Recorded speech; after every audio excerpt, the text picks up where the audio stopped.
everyone! Today I've got your Spectre movie review. James Bond has yet another mission which leads him down a dark path to uncover a secret group called Spectre. As far as the story goes, a cryptic message from the past sends Bond globe-trotting yet again.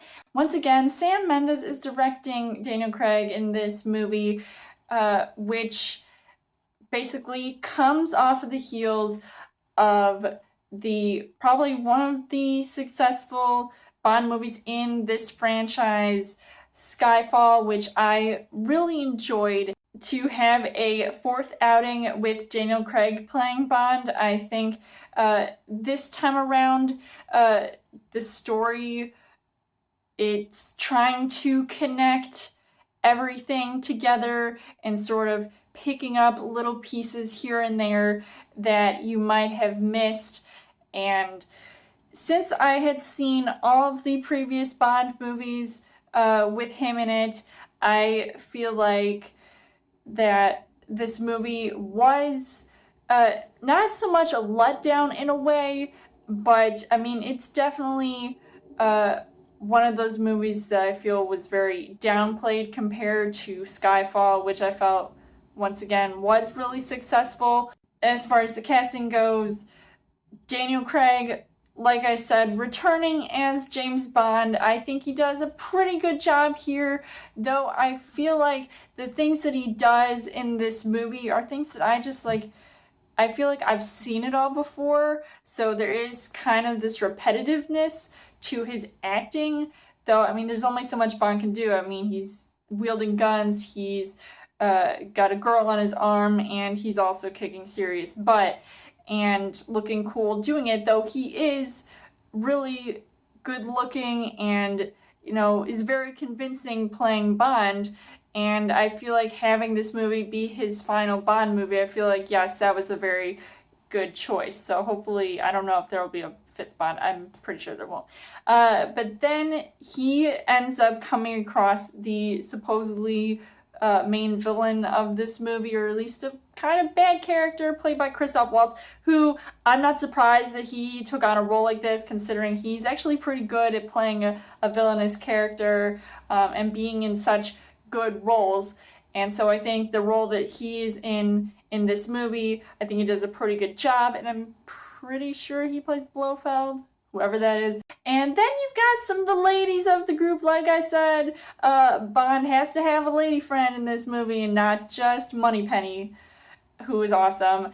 But you've got Monica Bellucci, who plays this widow named Lucia. She doesn't really have as much screen time in this movie, which I was really surprised, because I was looking forward to seeing her in this movie with all of the marketing and, you know, the footage that was shown in trailers and stuff. And, you know, either way, I feel like her role was very downplayed, and I was kind of disappointed that I didn't get to see her do as much. And then you've got Léa Seydoux, who plays more of a pivotal role and has more screen time, where she is counseling Bond, and then she and him are thrown into this loop. He has to go rescue her, so it's kind of a damsel in distress situation yet again. And then you've got another actor in this movie who doesn't have a lot of screen time, though he is pretty awesome, even though he may not be the best actor around, but it's Dave Bautista. I mean, he was in Guardians of the Galaxy, which I loved, and he plays a bad guy in this movie, surprise, surprise. He does another pretty decent job. I'm just wishing that I saw him more. The things that I did like about this movie. Now, the opening action scene in this movie with that whole helicopter, I was like, okay, does this look as realistic as it's supposed to be? Because I wasn't exactly sure, but I still enjoyed watching it. Of course, everybody's got to talk about this. The Sam Smith writings on the wall credits music, the intro music, and I really think it fits. I don't know why there's a lot of hate for him. I'm not a huge Sam Smith fan, but every time I listen to this song, I watch the music video to this song, and listening to the lyrics, I feel like it definitely fit with this movie. I mean, come on, it's got those really awesome instrumentals. It's totally Bond-esque. I'm also thinking about that Quantum of Solace car chase. Say what? This definitely stepped up those car chase scenes. So I was really happy about that. And I liked the subtle links to the previous Bond movies. I thought, obviously, to connect it all was awesome.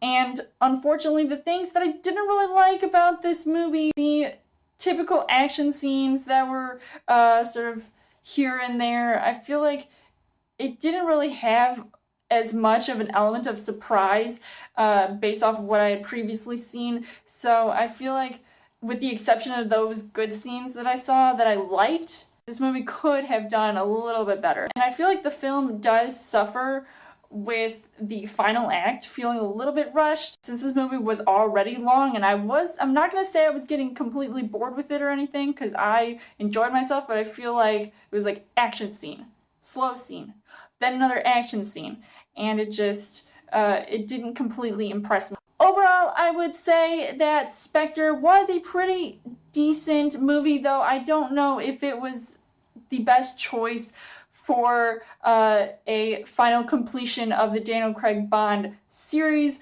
though I still enjoyed myself watching it nonetheless. So I would still recommend seeing this movie because it is better than Quantum of Solace, let me just tell you that. And I would give this 4 hearts on the heart rate scale. So let me know in the comments what you guys thought of Spectre.